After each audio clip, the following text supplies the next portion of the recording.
Welcome back, ladies and gentlemen. It's the radio guy, Dr. Mike Prince. Of course, the magic carpet ride continues with what Coach Byron Smith in the 2019 edition of Panthers basketball has accomplished, being victorious over Alabama State to solidify the #1 seed during the regular season.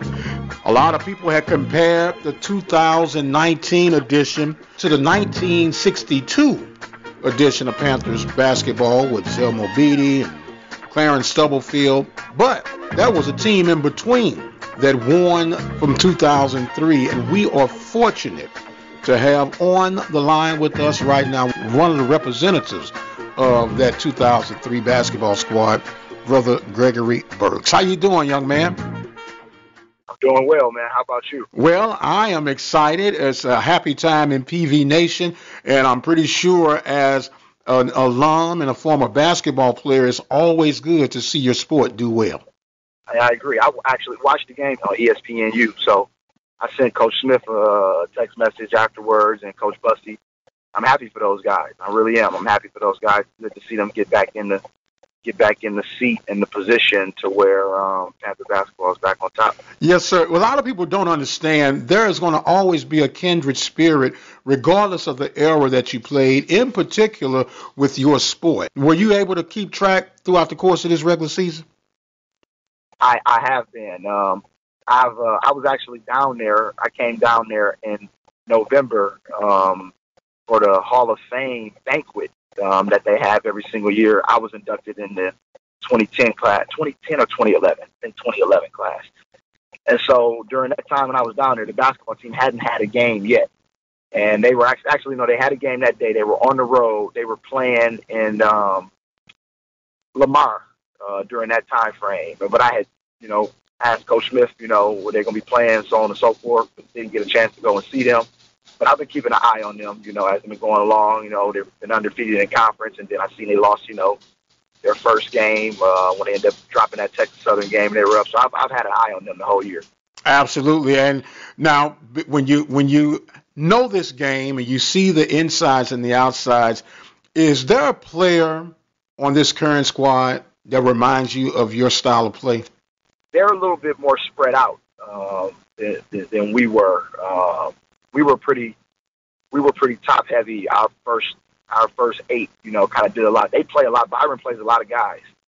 The guy Gary Blackston, he obviously is one of the leaders on the team. Me being a point guard on the team, Dennis Jones is one of the point guards on the team. So it's a little bit different, how they play as opposed to where we played. We had a big guy. Roderick was 7 foot on the team at the time. So we play a little bit more inside, outside, and outside and in, as opposed to they kind of spread the floor out and they play a little bit more modern how the game is today, with kind of keeping the floor space and keeping guards on the floor as much as possible and having guys that can attack off the dribble. So a little bit different from our style, I would say. We're talking right now with Gregory Burk, member of the 2003 Panthers basketball championship team. A lot of people may not remember you were a big man, but a small man in stature, 5'8", but you were averaging around 25 points a game. It's not really about the size. It's about the heart that drives the machine. Would you agree with that? Yeah, that's been something that's been a part of me, man, ever since I started playing basketball. I've always was small. I always knew I was going to be small. So in order for me to be able to survive, on the floor, especially at that level, there's no way that you can survive like that if you don't have the type of grit inside of yourself to push. You're going to be guarding 6'9" guys on switches or box outs and things like that. So there's no room for the weak. I tell you that in that room of sports. So. That's something that's always pushed me. I knew I had to be tough, and I prided myself upon that. Well, here's a old wise tale that you get a chance. I'm going to call this the truth serum part of this interview. Rumor was that before you came to Prairie View, you were actually spotted on the campus of Mississippi Valley in your freshman year. Is there any truth to that? There is truth. So before I ended up coming down to Prairie View and committing to go there, I went and toured Valley first. And Coach Lafayette Striblin was there and was in Itabena, and my mom and my dad both was there, and there was another kid that ended up signing with Mississippi Valley, but then he ended up transferring to Prairie View and playing with me, and he was actually the starting guard with me on our championship team. And so we both were there on campus, and Coach Strickland he liked both of us. He ended up, the other guy ended up going. My mom wasn't too much of a fan of the campus of Mississippi Valley, though. The dorms and being far out and everything. So when I ended up coming down to Prairie View, which was maybe about 2 weeks later, 2 or 3 weeks later, I came on my own. And, the campus was a much different campus as opposed to Mississippi Valley. No knock against them, but we were a lot more modern from a campus standpoint. So ended up coming to Prairie View afterwards. But yes, that is a true story. Okay. Now a lot of people might not know or even remember you had what almost seemed like a career ending injury with an ACL tearing it, and ironically you come back to help be part of that missing piece. Explain what it was like for you to experience that. And a lot of people will hear ACLs now. We got to remember we're talking about 15, 16 years ago. The technology hadn't quite gotten to where it was now or where it is now. So how was that for you to transition through that major injury? Yeah, it was, I remember when it happened. I remember the time on the clock. I remember it like it was yesterday. I tell the kids now who I work with and kids who I train about it all the time. We're up in Dayton, and Dayton was a top 25 team in the country. They had just got back from Maui Classic, and they played really well down there. I think they beat Duke, but lost to Kansas in the championship game. So we were the first home game that they had coming back. The place was very, very rowdy, and we were down 7 points with about 7 minutes to go. I was playing pretty well. I think I had 19 at the time, and was going in for a layup, and I stole a pass, and the guy was coming after me, and I ended up tearing my ACL. And so when it first happened, it was devastating. It was so much uncertainty. I didn't know, if I could get back to myself, get back to being the person that I was. I ended up did the therapy and had the surgery when we ended up getting back to campus a little bit later on. So that was in December. Had the surgery thereafter. And I was back on the floor playing in the end of June, early July. Doc Mays, who actually just got inducted into the Hall of Fame this past year, that's why one of the reasons why I came back. He was great for me, man, doing the therapy, doing the rehab. He told me that I would get back to myself. But during that time frame, there was uncertainty and it was tough times. I remember when we played the following year, coming back, we played against North Carolina State in an invitational, and we lost to North Carolina State.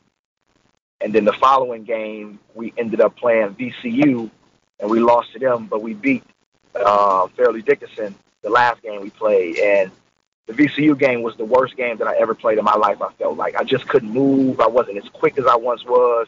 Obviously, with me being small, that was a huge part of my game. But I felt like I wasn't myself. And deep down, when you're able to get to spots that you can get to and you can't. And so that was I kind of had to come to myself moment. But that's where the toughness, inside of myself kind of instilled in. And I tore my brace off. I didn't use the brace anymore. I only used the sleeve. And I kind of said, whatever else happens. I can't baby it. I just got to go and be me. And but it was a lot of uncertainty when it happened. And I can't lie. It was one of the toughest times as a basketball player that I've ever had. You made mention of Doc Mays, and a lot of people don't realize that back in that time, and still a lot of reference to Doc Mays, but he was a part of that cutting edge of medicine, sports medicine in particular. And he did a lot of magic, if the truth be told, with some bare materials available to him. Right. Let's move back just a little bit more. Coach Francis arrives. What was one of the first things you noticed about Coach Francis when you guys first come encounter with each other? His passion. He had a passion for basketball, and he was a basketball guy through and through.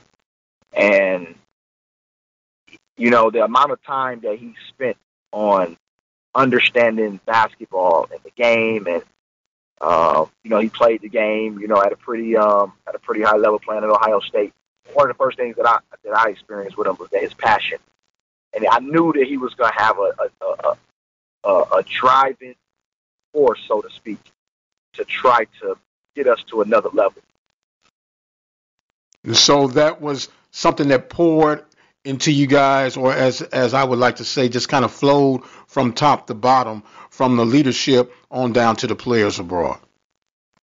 It was, he came in. We had some talented kids, when I was there my junior year and sophomore years, and we just couldn't get over the hump, and for whatever reason that was. And Coach Plummer was great. He's great. He gave me the opportunity to showcase myself, and gave us the opportunity, to be able to play at a Division I level for a lot of the guys. But for some of the little things, we wasn't able to accomplish with him. And Francis came in, and he honed in on some of those things. He was huge on commitment. He was very, very big on the defensive end of the floor. And he was very, very big on breaking things down and making sure that we understood the importance of it. And he kind of poured that, and we kind of ran with it. Me being one of the leaders, he came to me and told me about, how stuff was going to be different and some of the stuff that he wanted to instill. And he told me he wanted me on board with it as being a person. He actually thought I was a little bit different than I was. So when he first got there, we kind of clashed a little bit. He thought I was the guy who only wanted to score, only wanted to shoot because I had good numbers. But, I've always been a guy of winning, and I had to do what I had to do to win. So whatever I had to do in order to win, I would do if it took less shots, if I had to be the defensive guy.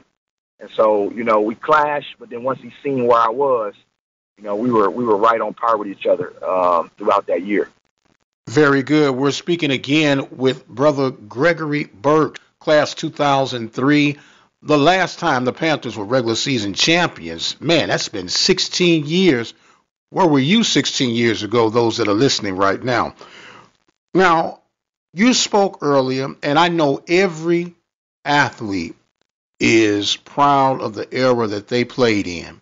From your memory, what was the talent like in the Southwestern Athletic Conference when you played? There were some talented guys, for sure. At Texas Southern at that time, Rakim Hollis, was really, really good, and I won the Player of the Year, and I think he was runner-up, I want to say, also as well throughout that time frame. So he was pretty good. Mississippi Valley had a couple guys. Ashley Robinson, who was the athletic director at Prairie View, who's now at Jackson State, was a solid guy, solid guard. We got some talented guys, man. Some guys that I actually played against overseas. One of the guys that's still playing overseas was pretty good. It played at Grambling. So it definitely was some talent that was in the conference throughout that time frame. The game was different now than it is now, and that's the same in the NBA as opposed to how it once was in the early 90s or in the late 90s. It's just a different game. Now, when you say a different game, do you think it's a different game, positive or negative? I think it's a little bit of both. I think the positives is that the guys are a little bit more skillful with the ball in their hands. Guys know how to guys are finishing a lot of different ways in the lane with different types of layups, and guys are more athletic, so, you might have, 10 to 12 guys that are, very, very athletic finishing above the rim as opposed to where you might have only had, you have 6 or 7 guys. So that's a little bit different. But some of the fundamental base of the game, isn't the same how it once was. And I think the attention to defense isn't the same the way it once was as well. It's a little bit more. It's a little bit more of a free flowing game, and people want that though because people want to see points. Well, I think it's if I could summarize, it has become more of an entertainment factor than a defensive strategy approach. Yeah, that's correct. Yeah, that's a good way. That's a good way to kind of look at it. So now we're back in 2003. You're recovering from this ACL. Francis has come in. You all have had your clash. When did you realize that you had a special team and some teammates gathered around you during that season? in the beginning, actually, before the season started. So once we got back down there for the summertime, and we got the final pieces, Malachi Thurston that came over, and he was a guy who went to USC starting off, and then he ended up going to a junior college, and he ended up coming over, and I seen us play open gym. I seen Malachi, and our new additions that year was Kevin Cooper, Derek Flora. Those were the guys that kind of came from JUCO coming into the team to come with the other guys that we had already had. And when I seen the talent level that we had, I said, you know what, we got something that could be here. But the biggest thing was that when I seen how everybody was on board with winning, and in sports, you got a lot of guys, a lot of different egos, a lot of different things that people want to accomplish. But the goal is to win. I think that is the sole purpose of why you should be playing, not for your own individual achievements, is to win. And when I seen that everybody had to buy in to do what it took to win, that's when I knew we had something special. And that first game of the year, we went and beat University of Houston at University of Houston. It kind of put everybody on notice about us.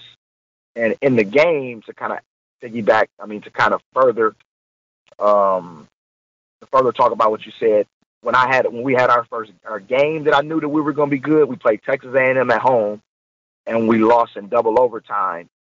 And when we played against them, that's when I knew that the Houston game, we was on a high. But that Texas A&M game is when I knew. I said, yeah, we got something this year. We really, really can do some damage this year. Was that the game that stood out most to you, the double overtime against Texas A&M, or the actual win over U of H? No, I think the Texas A&M game for me. The U of H is funny. I tell my kids this now. I coach high school basketball, and I just told them we have a tournament game tonight. And I told them, you learn in losses and wins the same way. A lot of people only take what you get in losses and wins, but you actually need to take what you learn in losses, and apply that even a little bit more than wins. And so for me, it was the Texas A&M game because, the competition that we played against, Texas A&M being a team that was in the Big 12, and, they had a guy on their team who was first team all conference. I think he scored like 1,700 points or something like that. And then they had another guy on their team that ended up getting drafted in the NBA a couple years later, Antoine Wright. Bernard King was the other guy who scored all of the points. And so playing against them and being able to compete with them and blow for blow, and actually we probably should have won the game on the layup that I made if they would have called a foul. I would have made the free throw to win the game in regulation, and we wouldn't have went to overtime.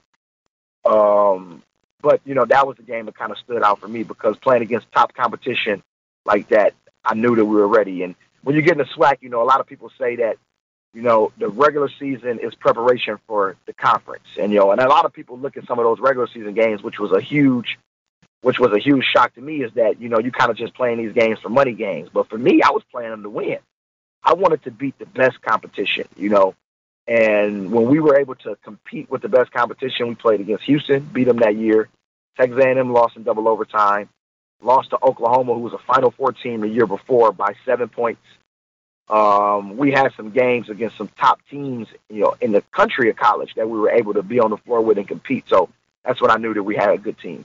We're speaking once again with Gregory Burk, class of 2003, part of the 2003 championship basketball team for Prairie View A&M University basketball. It's always good to travel down memory lane. And Brother Burk, I really want to thank you for making yourself available to be a part of our show on today.